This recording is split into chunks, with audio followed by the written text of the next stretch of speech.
Alright, so hello everybody. Money Checkers Gaming here, and this is the premiere live stream to YouTube Gaming. I don't have a PC, so I'm doing this from my tablet because apparently you can stream to YouTube Gaming from your mobile phones because guess what? Mobile gaming's the future, apparently. But anyway, we're going to be doing a playthrough of Katawa Shoujo. If you are a kid, I recommend you do not watch this. There is sexual scenes, but I'm sure you probably know about that anyway, which is why you're here. So, yeah. So, I chose to do Emmy's Path because, well, you know, it was the first path that when I originally played this for the very first time myself, it was the first. Whenever I play a game that involves decisions, I just make the choices that I would make, and I ended up with the Emmy route in the end. So we're going to do the Emmy route as the first playthrough of this. So let's get right into it. So let's hit start here. Boom.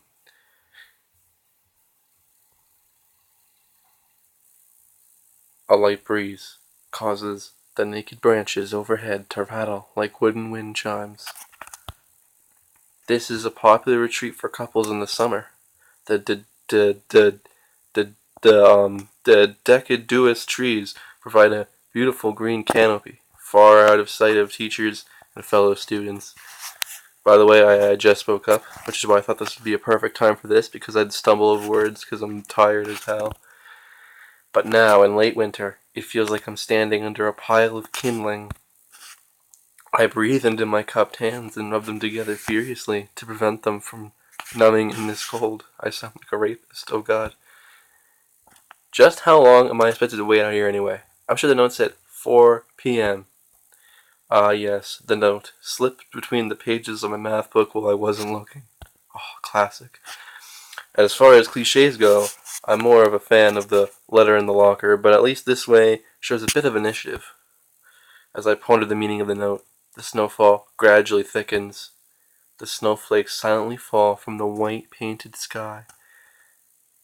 Slightly falling, okay, are the only sign of time passing in this stagnant world. Their slow descent upon the frozen forest makes it seem like time has slowed to a. I'm sorry, that icon that's in the bottom left corner, I don't know how to get rid of it. It's in my way too, so I can't see that word. Okay. All the rustling of dry snow underfoot startles me, interrupting the quiet mood. Someone is approaching from behind. Yeah, you don't. I'm sorry you don't hear any game audio, but I'm wearing headphones because the way this works is when you start up a stream, it's like your game audio will play through the speakers, so some background noise may be picked up, and I'm thinking that's just really bad quality game sound. So I mean, I don't want your ears to get destroyed by terrible quality. So I'm just wearing headphones, so you won't be hearing any game audio or any of the good music. But you know, gotta do what we gotta do here. Hi, Sal, you came? I'm terrible. I don't think I'm gonna try a girl's voice because that was bad. Hesitating, a barely audible question. However, I recognize the owner of that dainty voice instantly. I feel my heart skip a beat. It's a voice I've listened to hundreds of times, but never as more than an eavesdropper to a conversation. I turn to face this voice, the voice of my dreams, and my heart begins to race. Uh-oh. This game's got great artwork, I'm just saying. God damn it, I can't see her name. I think it's Iwanako or something like that. Anyway, I got a note telling me to wait here. Was it yours? Damn it, I spent all afternoon trying to come up with a good line, and that was the result. Pathetic. Yes, I asked a friend to give you that note. I'm so glad you got it. Hang on, I want to see if I can turn this dumb icon off here. Let's see. Options. I can make it smaller. Look at that. Okay, that's cool. That's cool. Okay. Okay, let's get out of here. Yes, I asked a friend who give you that note. I'm so glad you got it. A shy, joyous smile that makes me so tense I couldn't move a single muscle, even if I tried. Oh, we're back to the first person. Oh, oh, I think we're about to die. My heart is pounding now as if it were trying to burst out from my chest and claim the girl for itself.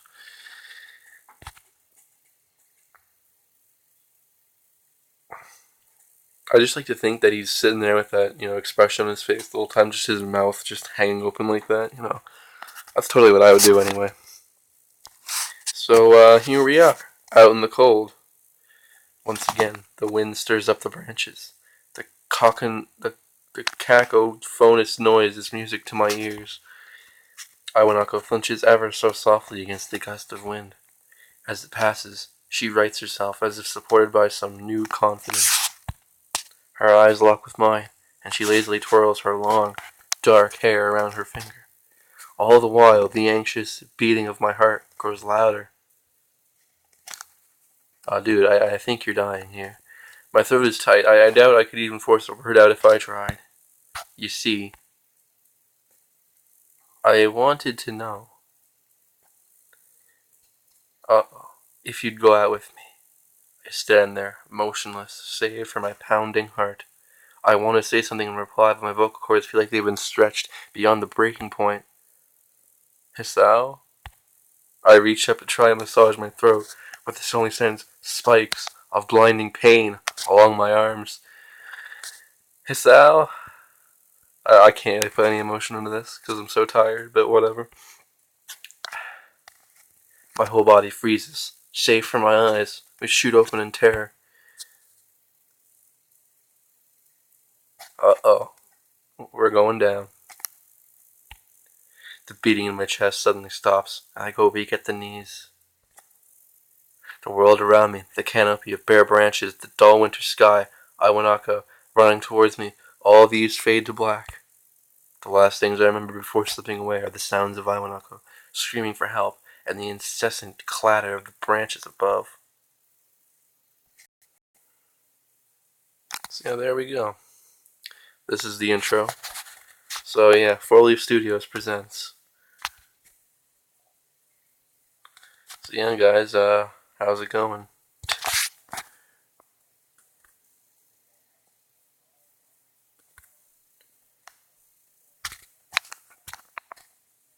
Oh man, hospitals. Gotta love them, you know what I'm saying? I was in a hospital once. That's when I had pneumonia.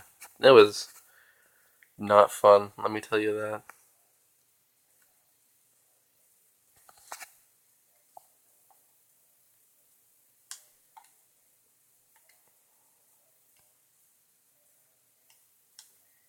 Like the IV was the worst part, man. Like it hurt like a lot. But hey, I got friggin' I think they had some great flavors of popsicles. Like they had root beer popsicles and lime popsicles. Like I can't even find the root beer popsicles around here anymore. So it's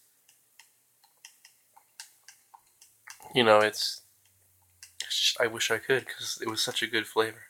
It's been 4 months since my heart attack. Oh boy, heart attacks. You gotta love them because I don't even know where I'm going with this. I'm just saying random things. Okay. Okay. In that whole time, I can probably count the times I've left this hospital room unsupervised on one hand. 4 months is a pretty long time when you're left alone with your thoughts. So I've had plenty of time to come to terms with my situation. Arrhythmia. A strange word. A foreign alien one that you don't want to be in the same room with. A rare condition. It causes the heart to act erratically and occasionally beat way too fast. It can be fatal. Apparently I've had it for a long time. They said it was a miracle that I was able to go on so long without anything happening. Is that really a miracle? I guess it was supposed to make me feel better, more appreciative of my life. They didn't do anything to cheer me up, though. My parents, I think, were hit harder by the news than I was. They practically had 2 hemorrhages apiece. I had already had a full day by then to digest everything. To them, it was all fresh. They were willing to sell our house in order to pay for a cure. Of course, there isn't a cure. Because of the late discovery of this condition, I've had to stay at the hospital to recuperate from the treatments. When I was first admitted, it felt as if I was missed. For about a week, my room in the ward was full of flowers, balloons, and cards. But the visitors soon dwindled, and all the get-well gifts began trickling down to nothing shortly after. I realized that the only reason I had gotten so many cards and flowers was because sending me their sympathy had been turned into a class project. Maybe some people were genuinely concerned, but I doubt it. Even in the beginning, I rarely had visitors. By the end of the first month, only my parents came by on a regular basis. Iwanako was the last to stop visiting. After 6 weeks, I never saw her again. We never had that much to talk about when she visited anyways. We didn't touch the subject that was between us on that snowy day. Ever again. The hospital? It's not really a place I'd like to live in. The doctors and nurses feel so impersonal and faceless. I guess it's because they're in a hurry and have a million other patients waiting for them, but it makes me feel uncomfortable. For the first month or so, I asked the head cardiologist every time I saw him for a rough estimate of when I'd be able to leave. He never answered anything in a straightforward way, but told me to wait and see if the treatment and surgeries worked. So I idly observed the scar that these surgeries had left on my chest slowly change its appearance over time, thinking of it as some kind of omen. I still ask the head cardiologist about leaving, but my expectations are low enough now that I'm not disappointed anymore when I don't get a reply. The way he shuffles around the answer shows there's at least some hope. At some point I stopped watching TV. I don't know why. I just did. Maybe it was the wrong kind of escapism for my situation. I started reading instead. There was this small library at the hospital, although it was more like a storeroom for books. I began working my way through it, one small stack at a time. After consuming them, I would go back for more. I found that I liked reading, and I think I even became a bit addicted. I started feeling naked without a book in my hands, but I loved the stories. That's what my life was like. The days became increasingly hard to distinguish from each other, differing only by the book I was reading and the weather outside. It felt like time blurred into some kind of gooey mass. I was trapped inside instead of moving within. A week could go by without me really noticing it. Sometimes I'd pause in realization that I didn't know what day of the week it was.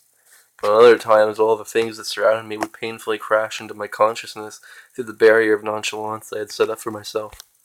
The pages of my book would start to feel sharp and burning hot, and the heaviness in my chest would become so hard to bear that I would put the book aside and just lay down for a while, looking at the ceiling if I was going to cry. But that happened only rarely, and I couldn't even cry. Today, the doctor comes in and gives me a smile.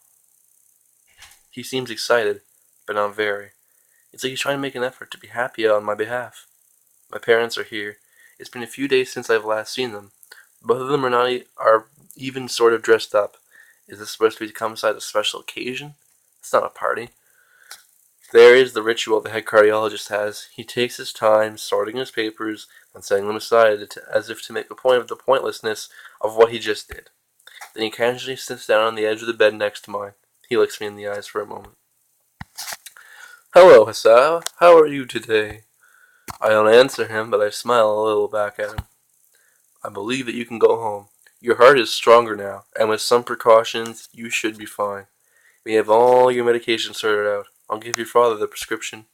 There's a sheet of my paper to my dad, whose expression turns wooden as he reads it quickly. So many. I take it from his hand and take a look at myself. Feeling numb, how am I supposed to react to this? The absurdly long list of medications staring back at me from the paper It seems insurmountable. They all blend together in a sea of letters. This is insane. Side effects, adverse effects, contradictions, and dosages are all listed line after line with cold precision. I try to read them, but it's so futile. I can't understand any of it. Attempting to only makes me feel sicker. All this for the rest of my life, every day? I'm afraid that is the best we can do at this point.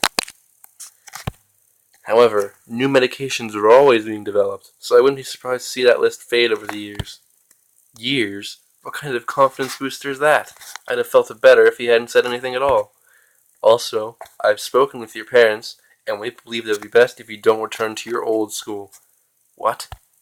Please calm down, Hasao. Listen to what the doctor has to say.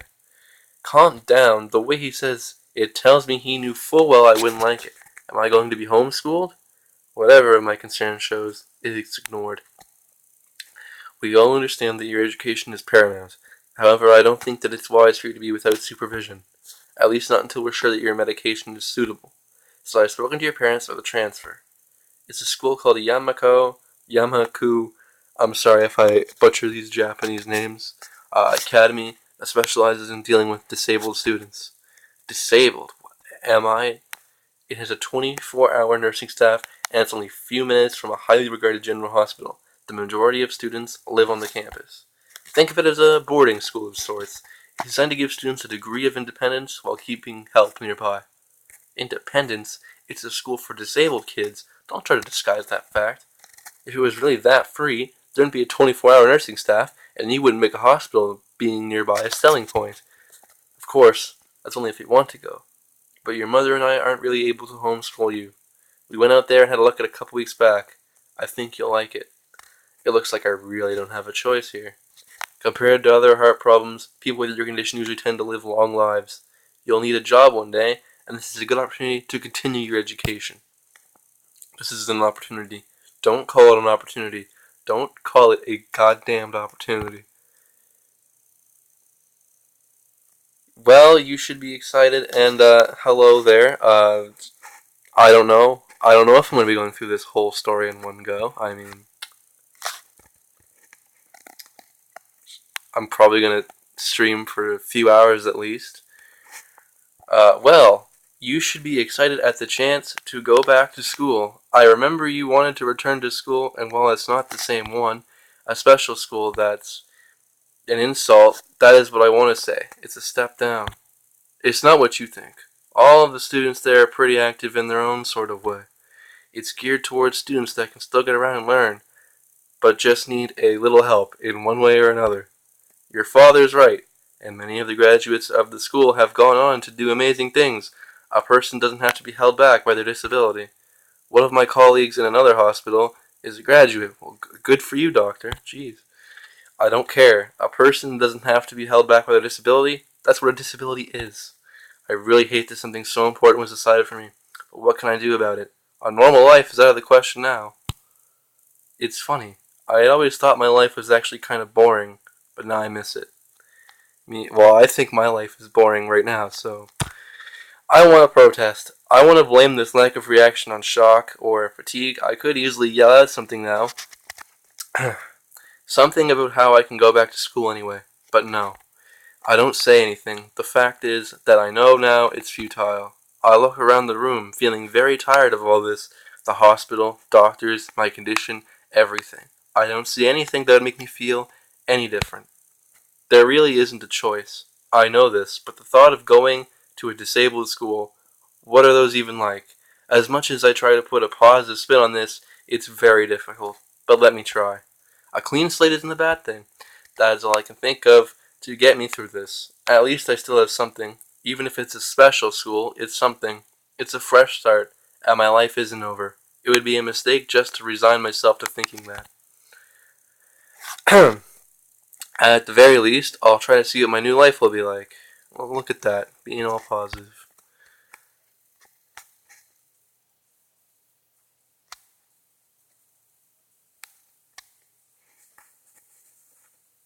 Oh boy. We made it through the prologue. Act 1. Life expectancy.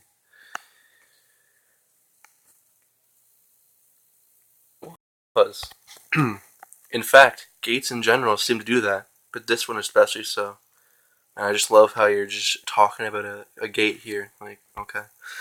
Red bricks, black wrought iron, and gray plaster assembled into a whole that didn't feel welcoming at all. I wondered if it looked like what a gate for a school should look like, but couldn't really decide. Probably no. Of course, I didn't want to get stuck on thinking about the gate for too long, so I entered through it with a brisk pace that felt surprisingly good. How does walking at a brisk pace feel good? Moving forward feels good. Oh, okay. I see what you're getting at. So I walked towards the main building of Yamako Academy with this brisk pace. I'm alone as my parents are taking my stuff to the dorms, and there's supposed to be someone waiting for me. The grounds are incredibly lush, filled with green. It doesn't feel like the kind of grounds a school would have, more like a park, with a clean walkway going past trees, and the smell of fresh cut grass, and all those other park-like things. Words like clean and hygienic pop into my mind. It makes me shudder. I shake them off. Stay open-minded now. It's your new life. You have to take it as it comes. That's what I tell myself. A few big buildings loom behind the leafy canopies, too big and too many for just a school. Everything seems off. It's different from what I thought I knew about schools. It's an uncanny valley. Even though I was told this is my new school, in the back of my head, it doesn't feel like one. I wonder if the feeling is real or caused by my expectations of a school for the disabled. Speaking of that, I don't see anyone else here. It's kinda eerie. It makes me wish there was somebody here so I can anchor myself to something tangible. It's a this feeling that I step into another dimension. Foreshadowing, everyone. Good job. The trees hum with the wind, and the green hues flashing all around me to catch my attention. It makes me think about hospitals again. How they say that the operating rooms are painted green because green is a calming color. I don't think green is very calming, to be fairly honest. So why am I feeling so anxious despite all this greenery? Only after I stand in front of the haughty main building, I surprise myself by realizing why the gate bothered me. It was the last chance I had to turn back, even if I had no life I could return to. But still, after entering, there was absolutely no way I could go back anymore. Feeling nervous, and with this realization set in my head, I opened the front door. A tall man with bad posture notices me as I enter. We're the only people in the lobby, so it's only logical. You must be Nikki, Kai. I don't know how to pronounce these damn names. So you are. Excellent. I'm your homeroom and science teacher. My name is Muto. Welcome. We exchange a handshake that is neither firm nor sloppy, and he looks at his watch. The head nurse asked you for a brief check-in visit, but there's no time for that now. Oh, should I go later? Yes, afternoon is probably fine. We should get going and introduce you to the rest of the class. They're waiting already. Waiting for me? I don't really like being the center of attention, but I guess it's inevitable in a situation like this. Somehow not knowing what is waiting for me makes me feel really nervous. Thinking of this, I almost miss what the teacher is saying. Do you want to introduce yourself to the class? I mean, in real life, yeah. Like, why not? Yeah, sure. I mean, isn't that normal? Of course, but not everyone likes to be the center of attention. I'm probably one of those people, but I guess I should be the one to give the first impression of myself. Right, but it's no problem. Let's go then. My heart is pounding in my chest and keeps me thinking about my condition as I follow the teacher up the stairs. The third door down the third floor corridor is marked as the classroom for a class 3-3. Muto opens the door and enters. Good morning, everyone. Sorry I'm late again. I hesitate for a split second at the door, freezing on the spot. What is it with teachers always being late anyway? Jeez.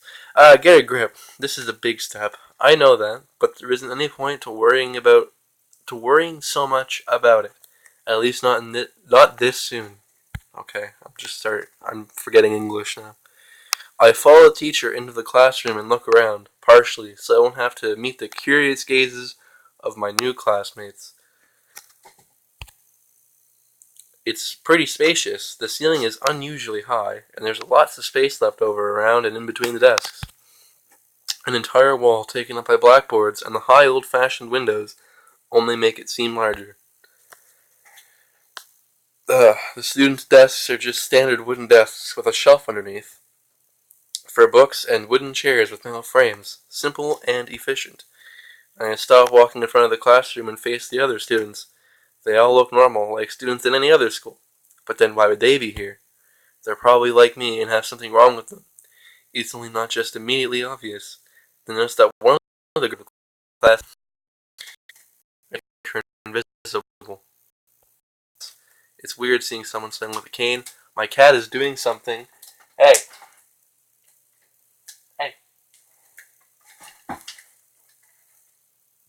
Okay, she stopped. Another girl seems to be making some weird hand motions. Sign language? She peers at me over the rims of her glasses, then goes back to whatever she's doing. She's kind of cute. So was the cheery-looking girl with the pink hair sitting next to her. She's really hard to miss. I don't know how I didn't notice her the moment I walked in. Please welcome our newest classmate. He claps his hand, and so does everyone else, except one girl in the front row who has only one hand. I cringe a little, but hide it by bowing in thanks for this applause I did not deserve. Man, he has my thoughts. Me and him share thoughts, man. A collective silence tells me that I should open my mouth now. So I am Hisao Nakai. And after that, my hobbies are reading and soccer. I hope to get along well with everyone, even though I'm a new student. And after that, I'm being so boring. This is exactly like every self-introduction ever. I should say something more exciting. I end up saying nothing, and the teacher picks up from there. Everyone seems to be satisfied even with what little I said, though a few girls are whispering to each other, throwing glances at me. It could have gone worse. I listen to the teacher as he drones about getting along while letting my gaze sweep across the classroom. Everyone seems to be listening to him intently, and when he's done, they clap their hands again, which feels like a weird thing to do. The first row girl claps on this round with her one hand against the other wrist that ends in a bandaged stump. It makes me feel a little bad. We're going to be doing some group work today, so that'll give you a chance to talk with everyone. Is that okay with you? Yeah, it's fine with me. In real life, I hate group work because I hate most of the people around me at school. Just saying. That's good. You can work with Hakamichi. She is the class representative. She can explain anything you might want to know, and who else would be able to do that better, right? How could I know? The teacher passes the day's assignments and announces that we will be working in groups of 3. It hits me that I don't know who Hakamichi is. Slow. The teacher seems to catch my helpless expression. Oh, right. Hakamichi is right there. Shizune Hakamichi. As he calls out her name, the cute, bubbly-looking girl with bright pink hair and gold eyes waves her hand at me. I take a seat next to her by the window. Hey, I guess you're Hakamichi, right? It's nice to meet you. Ha ha ha. Yeah, fake laughter is not my specialty here. What? I'm caught off guard by her laughter. It's nice to meet you too, but I'm not Hakamichi. I'm Misha. This is Hakamichi. I can't pronounce that word. Giggling, Misha points to the girl next to her, the one I saw using sign language before. It looks like she has been staring at me this whole time. She nods once, nonchalantly to show that she acknowledges my presence, but only barely. She has short yet carefully, neatly brushed hair, a pair of oval-shaped glasses balanced on the tip of a dainty nose, and dark blue eyes that seem to alternate every few seconds between analytical and slightly bored. It's nice to meet you. That sounded really sarcastic. What the hell? She immediately looks at Misha, who smiles and makes a few quick gestures with her hands.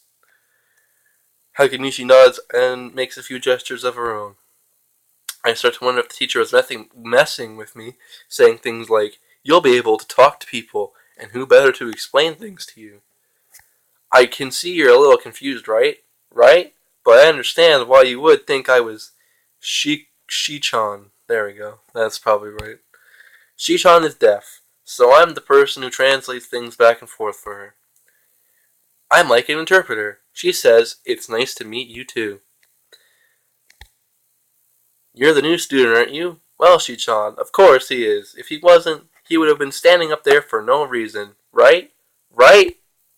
He seems like a very intriguing person, doesn't he? We know there was going to be a new student, but we didn't know you would be here today so soon, Ishan, right? Why is she saying right all the time? God damn, that's annoying. Ishan? Yup, it fits, doesn't it? Did I say it out loud? It's just a surprise. I've never liked that nickname. I don't really see how. It fits. You look just like I imagined. Ha ha ha. Yeah, you look just like a Hishan. Fuck, my god. I wonder why everyone seems to think so. Akamichi taps her fingers on the desk to get Misha's attention. They gesture back and forth to each other excitedly, their hands a blur. Misha seems a little overwhelmed. Oh my god. Aha! Oh, sorry about that. Shishan wants you to know that she's the class rep, so if there's anything you need to know, you can feel free to ask her.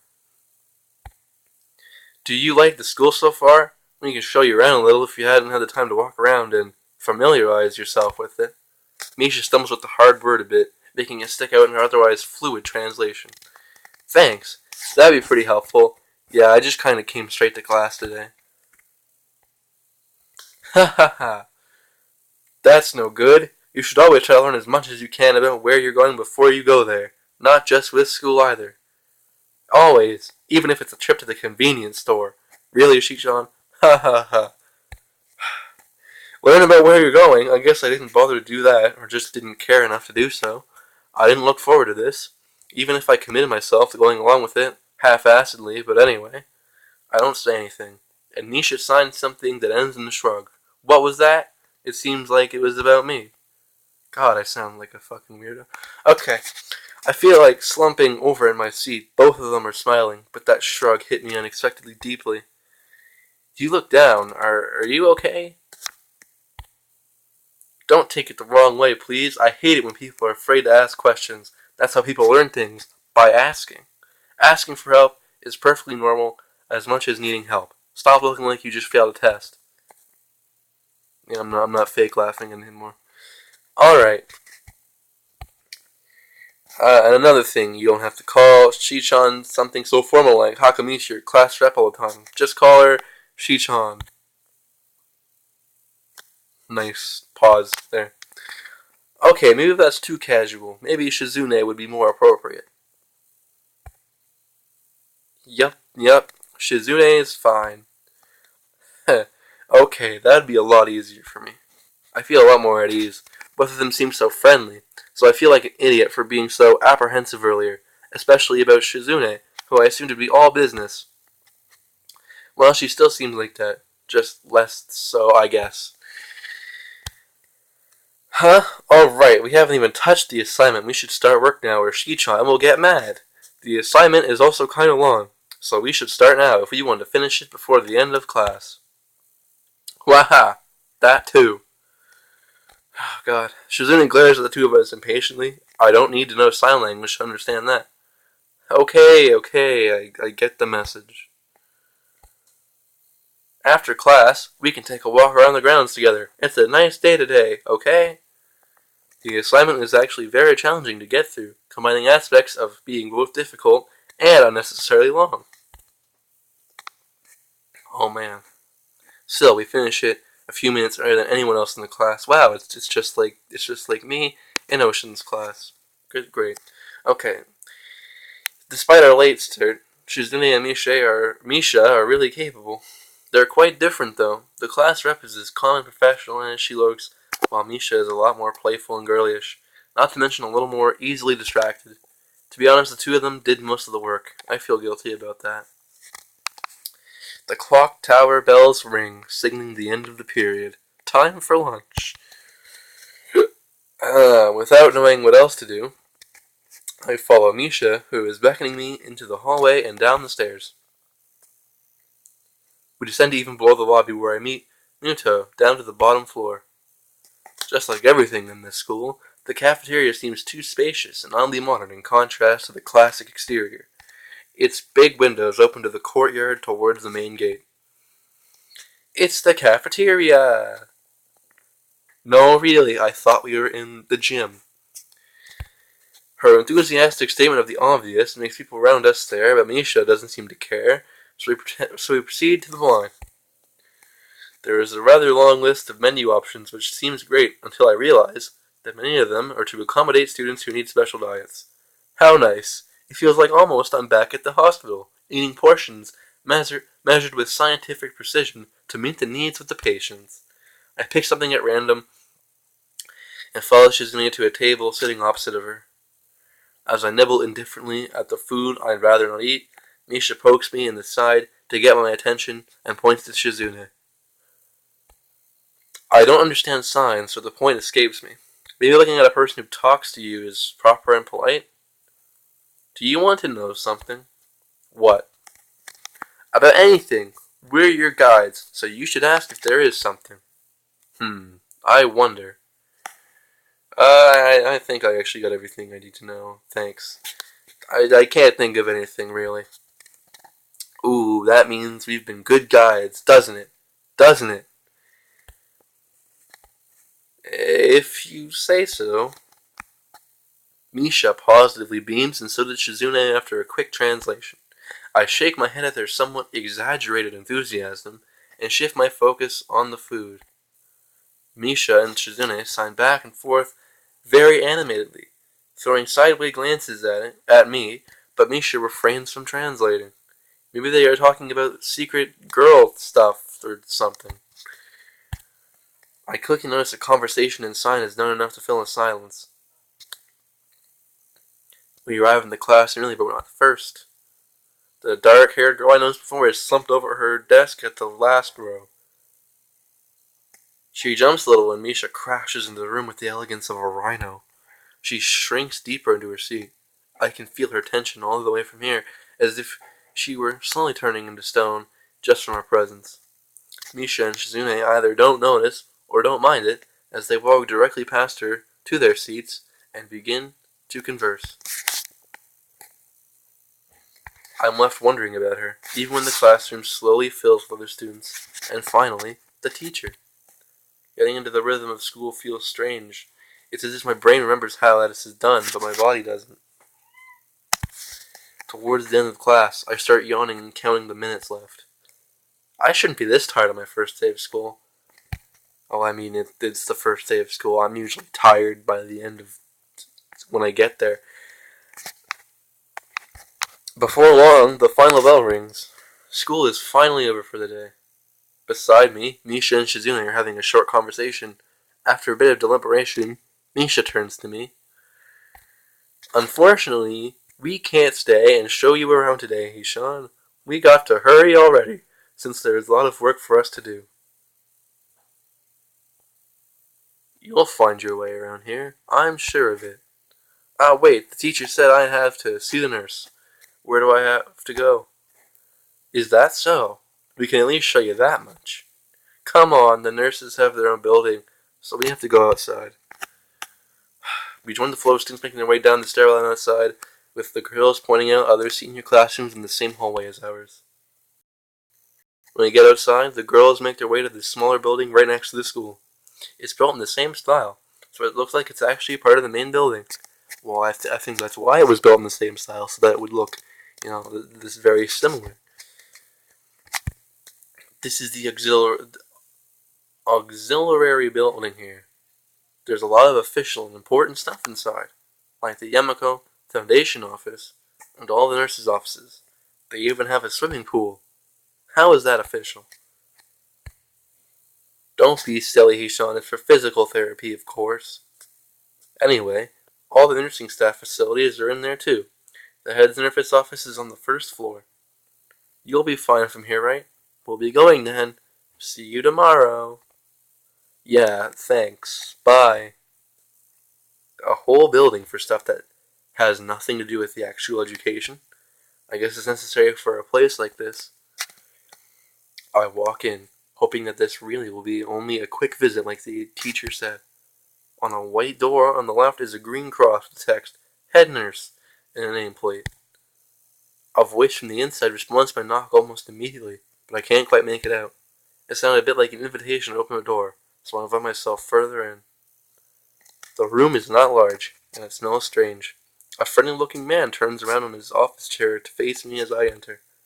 His desk is neat and tidy, but the bin under the table is overflowing with used medical utensils, and there are at least a dozen coffee cup rings lingering on the desk.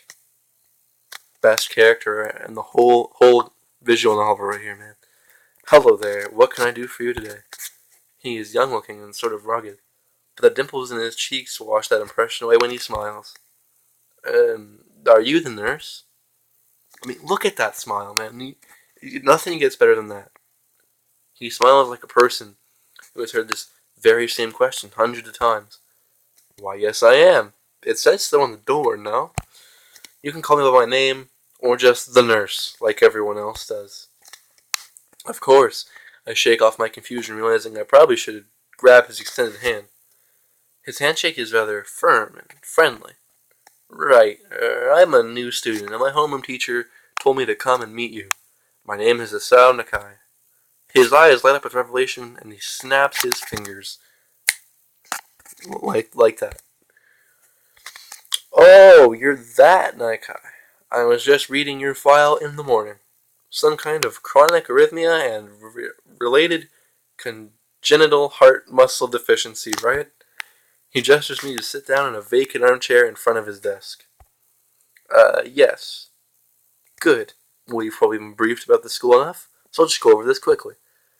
We have all kinds of facilities available, mostly physical therapy and such. There's always someone from my staff around, even at night, so never hesitate to call us if there is a problem. The famous 24-hour nursing staff, I almost said nerfing. Wow, this is like a hospital. Well, not exactly. For instance, we don't do brain surgery here. His joke feels so out of place that I'm left thinking why he even said it. Yeah, just that it's really weird to have so many medical people out of school. You'll get used to it. I'm not so sure of that myself, but I don't let the nurse know it. Now, just let me find your file again. While he searches for something from his computer and shuffles stacks of papers around, I let my gaze wander around the room. It's the epitome of generic, I'd like to say. Beige walls and ceiling, dark gray laminate flooring, and all the equipment you'd expect from a school nurse's office. Even the ridiculous educational posters are all hanging on 4 walls, reminding me to eat properly 3 times a day, and from all the food groups. Smiling, the nurse draws a thick file from the stack of similarly thick files and moves it. Yes, Nerf gun staff. I mean, you gotta have your Nerf gun staff, man. Gee. So, you already have medication for the arrhythmia. Just remember to take your pills every morning and evening, or it won't be much help. Apart from that, do you do any sports? Rash stuff like, I don't know, boxing? He grins to his own joke, but I don't. Well, I played soccer occasionally with some classmates. Alright, I'm afraid I'm going to have to recommend you to refrain from doing that, at least for the time being. Oh. My lack of reaction makes him raise an eyebrow, but really I'm not too bothered by him forbidding me to kick a ball around. I guess I never did it out of burning passion for sports, just to have something to do. Any kind of concussion might be very dangerous to your heart, and risking another attack is not a good idea. Was the previous one caused by a sudden concussion to the chest area? There is no mention of that cause in your papers.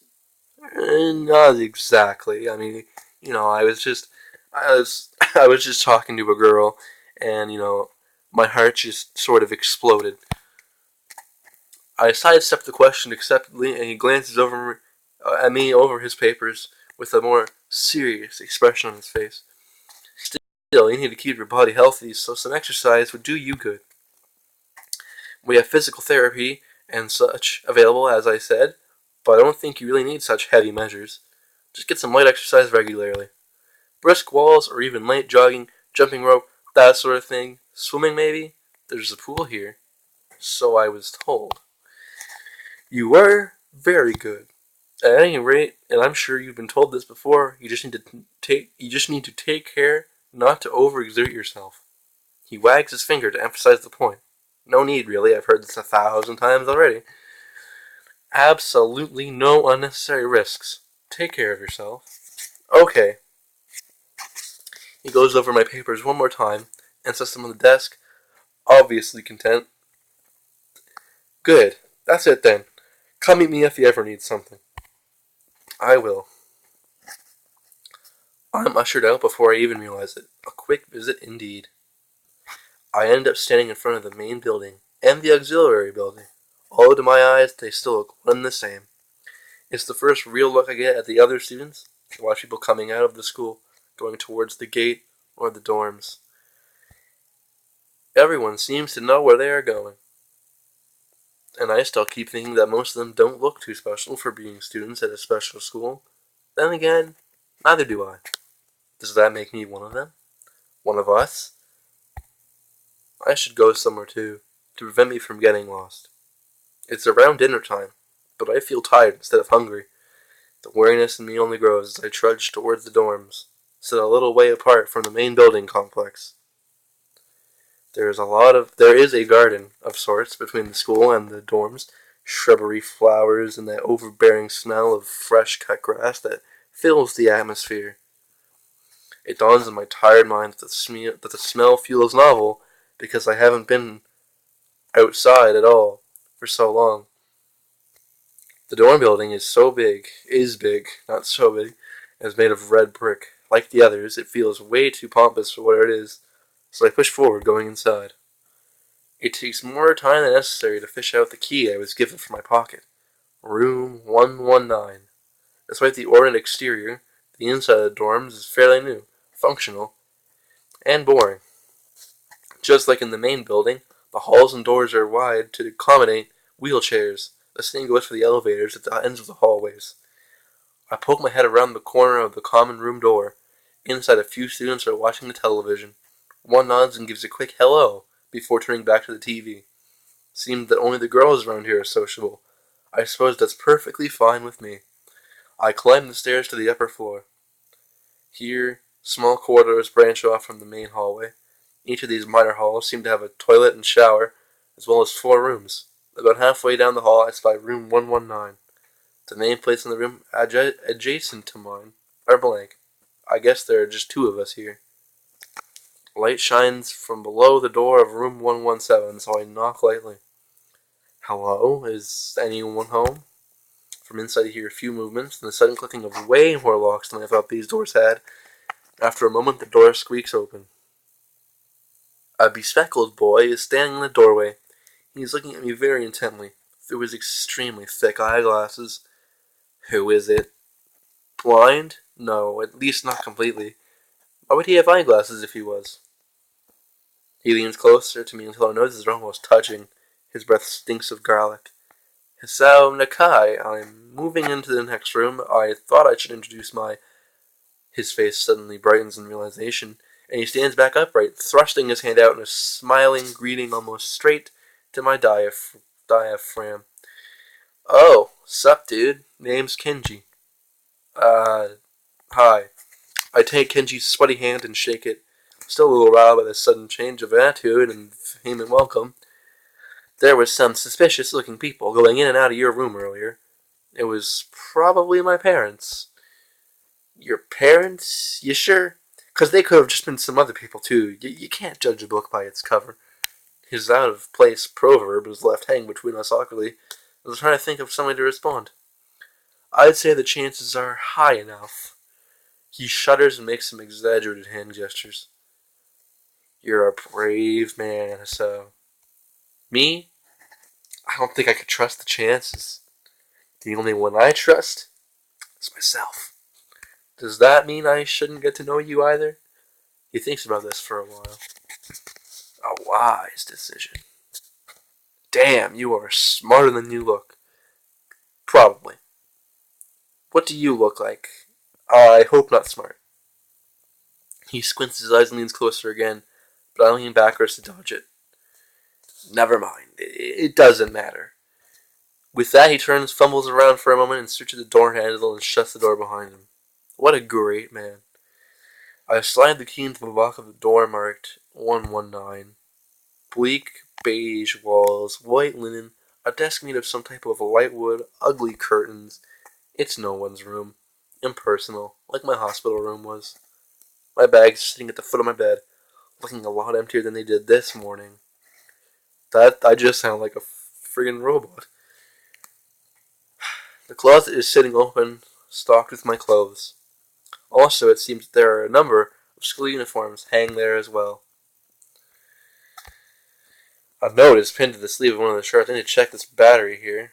Okay, I guess I can't. Oh, there we go. Okay, we're still good. At least I don't have to worry about unpacking. I kind of hoped I would have, then there would be something to do. It's still too early. I put the note down on the desktop and lie down on the bed, feeling drained. Lying there makes me want to read something, but I have nothing with me. I wonder if the hospital conditioned me for wanting to read whenever I have nothing to do so. The restless urge just keeps growing until I have to stand up. Maybe it's stress or something. I was pretty nervous about it before coming for the entire for the entire day today, too. I still am, I think. Damn, I have to distract myself somehow so I don't be this unnatural all the time. Tomorrow, I'll go borrow some books from the library. Yeah, I'll do that. But for now, the bottles of medications neatly arranged on my night table catch my eye. I pick one up and shake it to steer the contents. Yeah, okay. Rattle inside and then read this glued-on pharmacy label. 2 tablets daily to stay alive. What a great note. That straight to the point. Straight to the point. Just if you don't take 2, you're gonna die. It doesn't really say that, but it could just as well. It's kind of twisted having your life depend on chemicals like this. I resent it a little, but what choice do I have? With a sigh, I begin my new daily ritual of taking the right number of pills from each bottle, being careful to check the correct dosages. I lie down again, feeling hollow and uncertain, and after that I keep staring at the blank, unfamiliar ceiling for a long time. It doesn't start looking any more familiar, not even after darkness falls, and long shadows draw across my room like fingers. The sheets feel slightly more comfortable, warm, and nest-like against the chill that passes for room temperature here. Soon the lighter shade of darkness that is the ceiling looks like every ceiling does at night, and it becomes the only thing I recognize anymore. The night beckons me to sleep, and I feel the coldness of unfamiliarity and fear creeping up my spine once again. I keep drifting further away from the world I knew.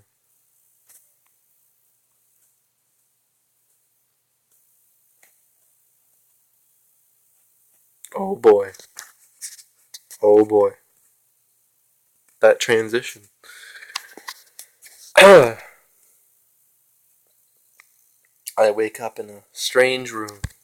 Solid morning light shimmers against the light gray ceiling. I had forgotten to draw the curtains closed last night. This is my room, isn't it? My room. This is the third room this year I'm supposed to call mine. Various things around here remind me that, indeed, it's me who is supposed to be the one living here. My bags on the floor, my new school books on the desk, my numerous medications on the night table. I stare at the bottles for a moment, deliberating, until I open the bottle, shake out a pill, and pop out a tablet from a foil sheet.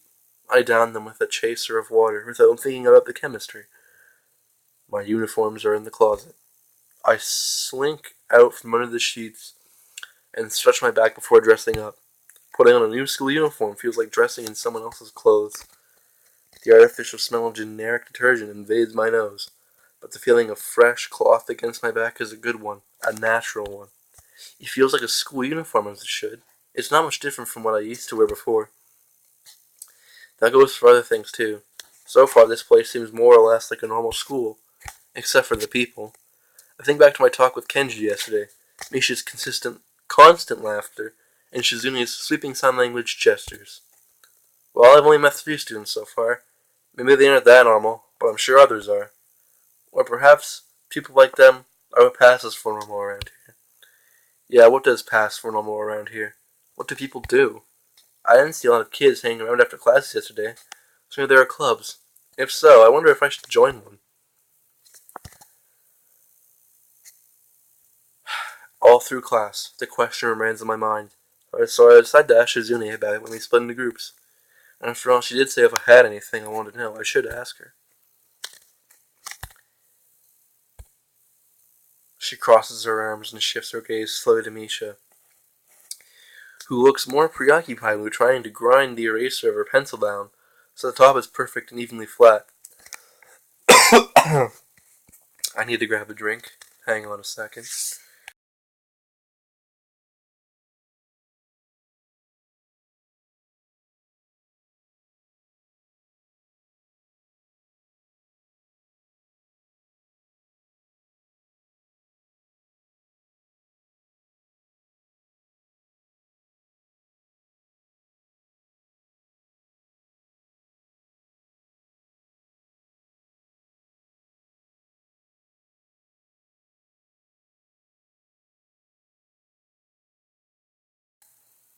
Okay. She crosses her arms and shifts her gaze slowly to Misha, who looks more preoccupied with trying to grind the eraser of her pencil down so that the top is perfect and evenly flat. Sorry, Shishan, is there something you wanted from me? Oh, I see. That's a good point, Hishan. My first thought is that means she doesn't know, which is worrying. Maybe I'm being too negative.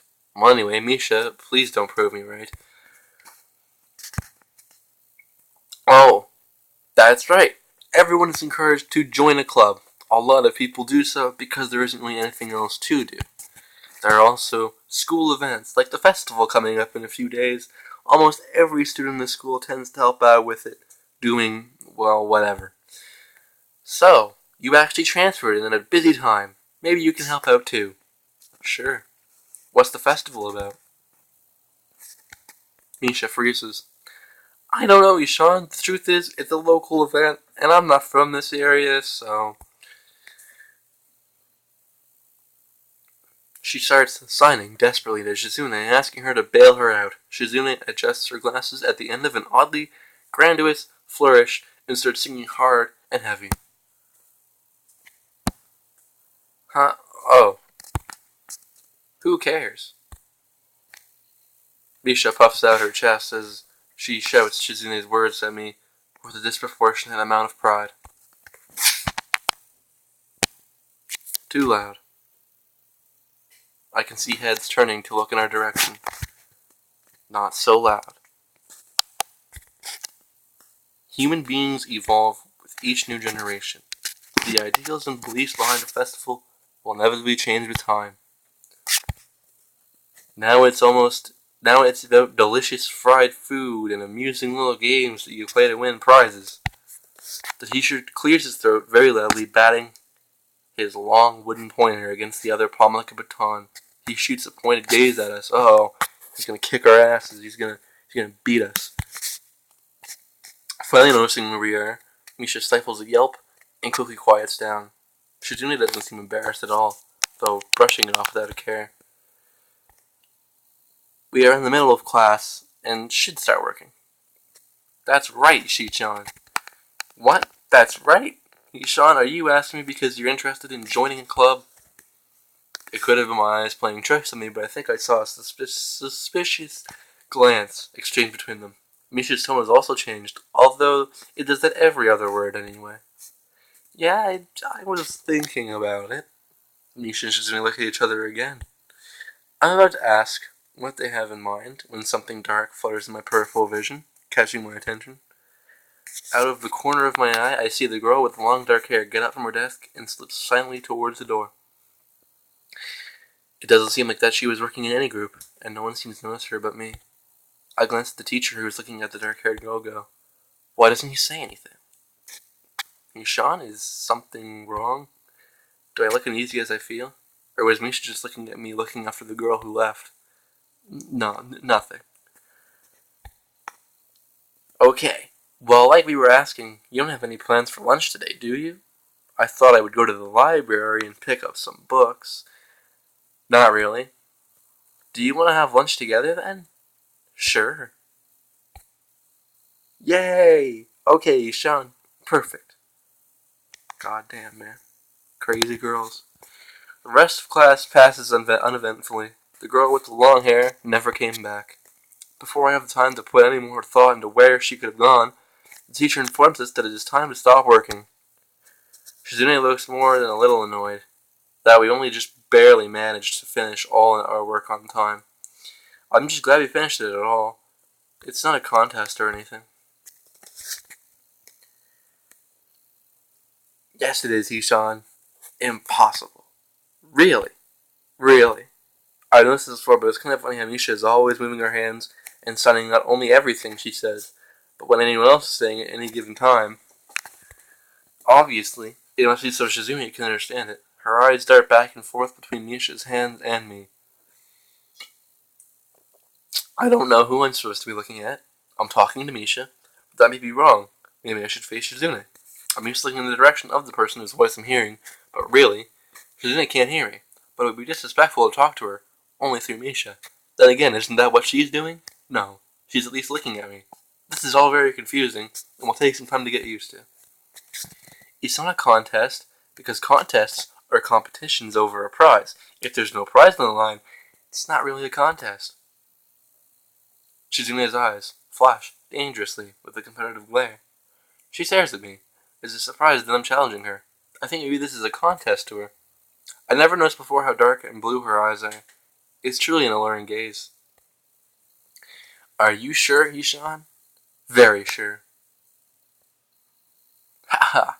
You're wrong, Ishan, because I don't want to be the slowest one in this class.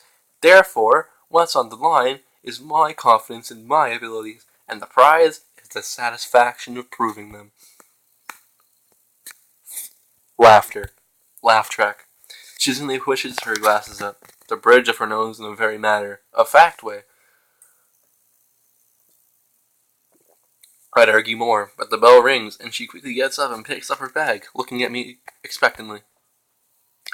I had almost forgotten when I was supposed to be having lunch with them. Where do you want to eat? The cafeteria? That's so plain. Okay, let's go. Plain, well, I guess. At my own school, I like to eat outside near the back of the building. It was a good spot, but I didn't find it until near the end of my freshman year. I wonder if there's a similar place to eat here. It seems to imply as much. Shizune and Misha pull me towards the cafeteria, which is surprisingly not packed. Maybe some students favor eating in the classroom or outdoors. I saw some of my classmates had boxed lunches. After we finish eating, Misha picks up where we left off earlier. So, Ishan, you want to know about clubs and stuff, right? Right? Right, Ishan. Okay, I guess it makes sense to ask first. Exchanging little nods of confirmation, they turn to face me again, and Misha straightens her posture as if she is about to deliver a speech. Ishan, do you have anything you're really interested in? I used to play soccer, but I'm not really into it. I don't follow the teams and players or anything like that. As of late, I just usually read a lot. There is a book club, right, Ishan? Right, but it seems like they have all the members they can possibly have right now. Sorry, Ishan, it's a really popular club. Ah, okay. More to the point. Ishan, does this mean that you don't have anything already in mind? Not really. Good. Great. That's great, Ishan. Really great. Laugh track. Why is it so great? No reason. Well, Ishan, other than clubs and the upcoming festival, there is one other thing. Oh boy.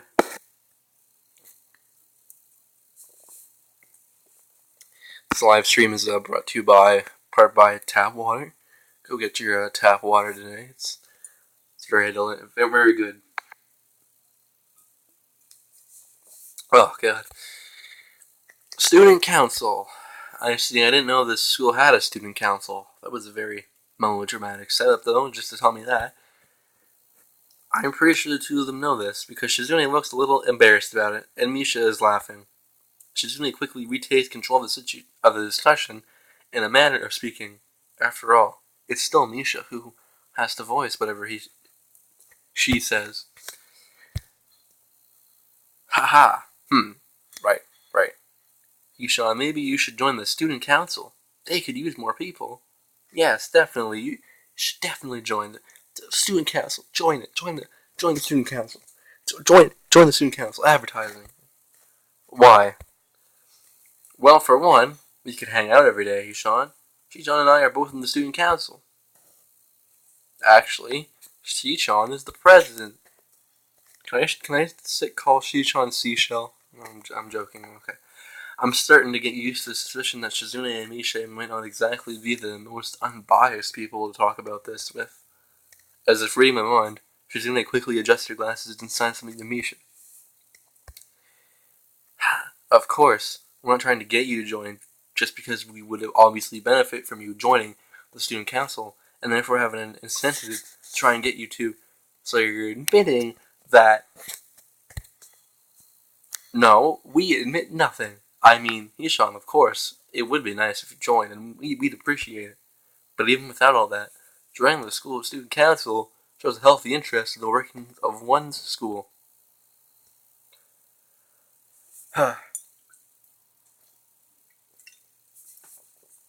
Yep, it's true, Hishan. Besides, don't you want to spend time with us after school, Hishan? I can't tell if she's being genuine or is this really good acting. Both of them seem to be trying hard to look their cutest, although they are already pretty cute to begin with. Well, so it's settled then. Welcome to the student council, Hishan.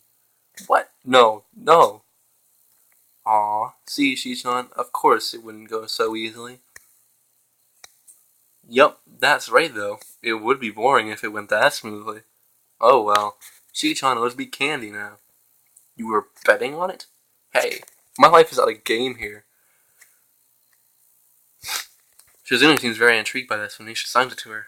The aggressive glint returns to her eyes. That's interesting, Ishan. Let's play a game. That's not what I said. How about rich man, poor man, Ishan? If you lose, you have to join the student council. No. Absolutely not. Aw, why not? Well, because you two both have the same incentive, and therefore the same goal, which is to get me to join the student council, right? Yup. Yeah, that isn't my goal, but what this means is that both of you can team up, and I'll be at a clear disadvantage. So I will have to decline. Get wrecked. Cool. Ishan, I am very offended. Are you saying that you don't trust us, and then we would pull something so disingenuous? That makes me sad. Sorry? It's hard to tell where Shizune's influence ends and Misha's thoughts begin. In order to atone for hurting a young girl's feelings, you should definitely join the student council. No. How about a game of paper football instead of rich man, poor man? Paper football? Yeah, it's a game they play in America. You make a paper triangle, and then you try to shoot it past goalposts that the other player makes with their fingers. Isn't it cool? It's the ultimate form of competition between two people. And it's also played by elementary and middle school children. That means it's a game that really separates the boys from the men. Or like the boys from the slightly older boys. Anyway, I'm not going to play that either. Just the fact that you know about it means you're probably surprisingly good at it. Yeah, that's true. How did you know, Ishan? She only frowns at me, telling me that she probably wasn't supposed to admit that so readily. I wouldn't say that I'm happy with her attempts to get me in the student council, but I'm a little curious about what the student council does here. I've never been on one before, or even know anybody who was a member, so it interests me.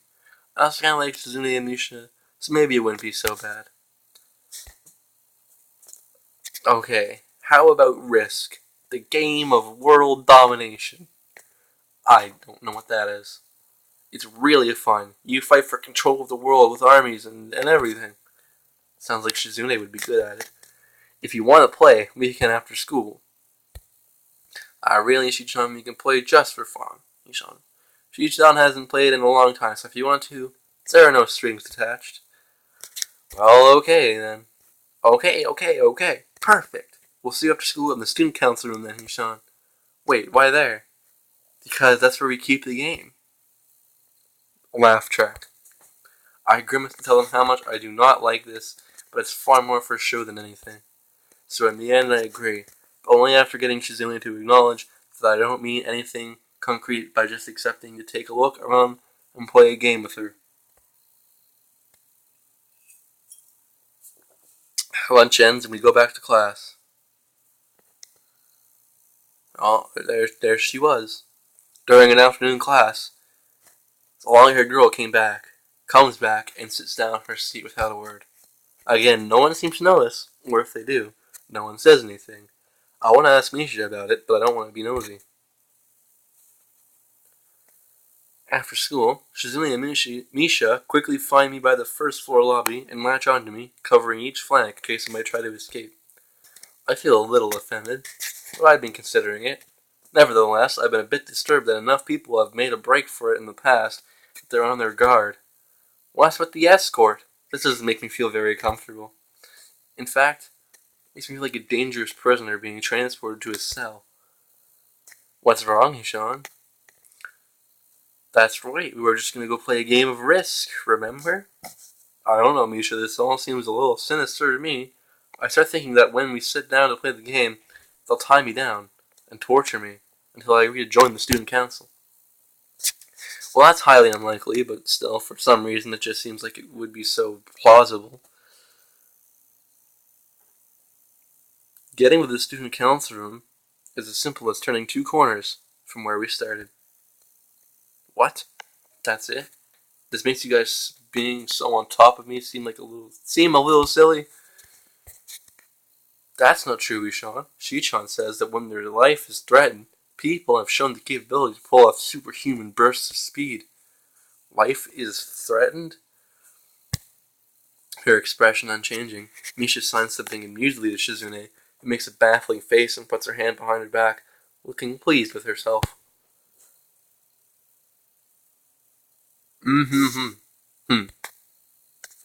That was terrible. 0 out of 10. Misha feigns deafness and hums cheerily. Stop that, I know you heard me. You have no excuse, unlike Shizune. Shizune opens the door of the student council room. It's very plain. It's a very plain, sparsely decorated room, although it is quite large, maybe even a little larger than a classroom. There is a big table in the center surrounded by chairs and a small desk prominently placed in the back that I assume is Shizune's. There are a few regular desks and chairs stacked to one side as well. Extras, perhaps? Aside from the tables and chairs, the room doesn't have much else to offer. Just a couple of filing cabinets and bookshelves stacked with the old school records and documents. Not much else. In fact, nothing else. This is a pretty bleak room. They could at least put a potted plant here or something. But the most noticeable thing is that this room doesn't have its other people. Are we early? No. What do you mean, no? Does it mean nobody else is coming today? Yeah, that's right. Before I manage to ask why that's the case, she just claps her hands together very energetically. Ishan, let's play Risk. Come on, you promised, didn't you? You have to. Okay. Do you want to know the rules? We can explain when we set everything up. While Misha is talking, Shizune takes out what looks like a board game from behind one of the filing cabinets and throws it on the table. Actually, this looks kind of interesting.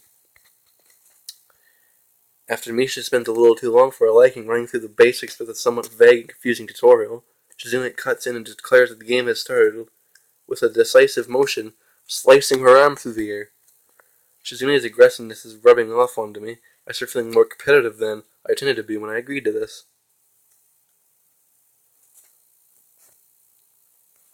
Halfway into the game, while I try to ponder how to defend against Shizune's assault from 2 fronts, she breaks my concentration by drumming her fingers onto the table to get my attention. Shichan wants to know that you're taking too long to make a move. Shichan also says that she will let you keep Australia if you agree to join the student council. I thought this was a game with no strings attached. Just the fact that she would dangle it over my head as an offer means that she knows that I care about the outcome of this game. And anyway, no. Shichan admires your fighting spirit and be a benevolent dictator who will spare your people if you agree to join the student council. Laugh track. You're so competitive, Shizune. She seems to take this as a compliment. I would expect the student council president to be a little more magnan. Screw it. Magnanimous. Yeah, exactly. She doesn't seem to know what the word means or how it's signed, so she pulls out a piece of paper and writes it for Shizune, who in return sends it back to Misha. Misha presses her index finger against her temples, as if trying to physically imprint the word into her memory. Suddenly, Shizune bursts into a flurry of gestures. Misha looks daunted by the pace of her heated signing. Wait, please, slow down, Hishan says, you're going to lose. Tell her I will crush her world empire with my rebellion. Okay. Those eyes of hers shine with childlike mischief. She says, you have no chance if you keep playing like this. No, you won't. Well, she has a point. I think we should attack aggressively. She is either really mocking me or trying to trick me. I have nothing else to lose, though, so I might as well try something different.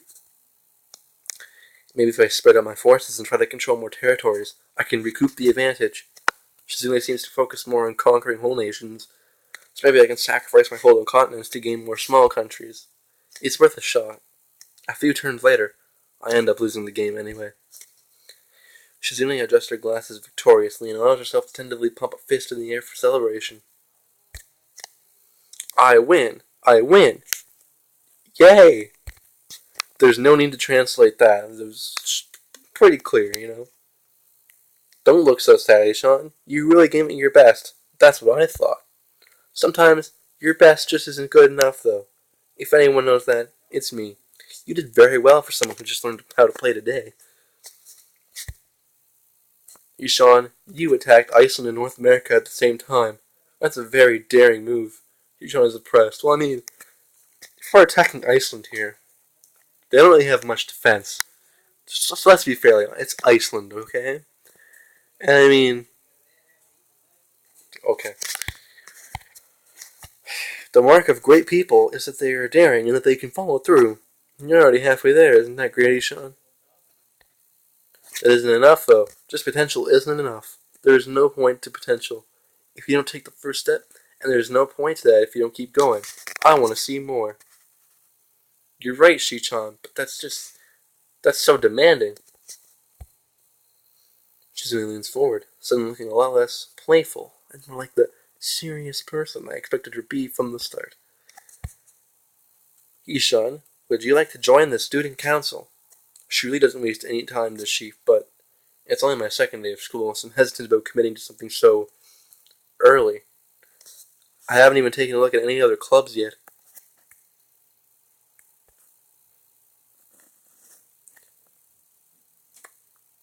But spending time with Shizune and Misha doesn't seem like something I would hate. I still need more time to think about it before I decide for sure. Maybe. I'll get back to you on it. Okay, Ishan, but I hope you're just not saying that so we don't feel bad. No, really. Really. Ishan, if you're going to say that, you're saying that it is definitely the truth and there can't be any mistaking it. I know. I guess I should have my revenge for losing at the very least. Shizune smiles that in a mischievous way that feels like twisting the knife in the wound of my loss.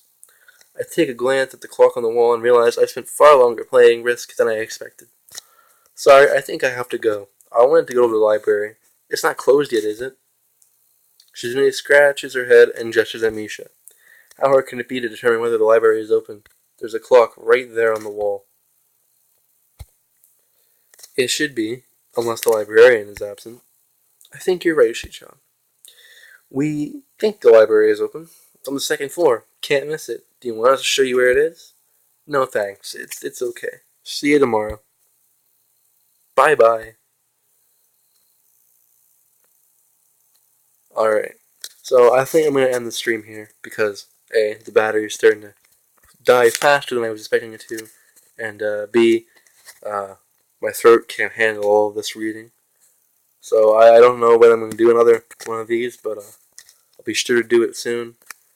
So yeah, that's it for this episode of Katawa Shoujo, Shouju, Shojam. I don't know anymore. But yeah, so I'll see you guys later. Peace.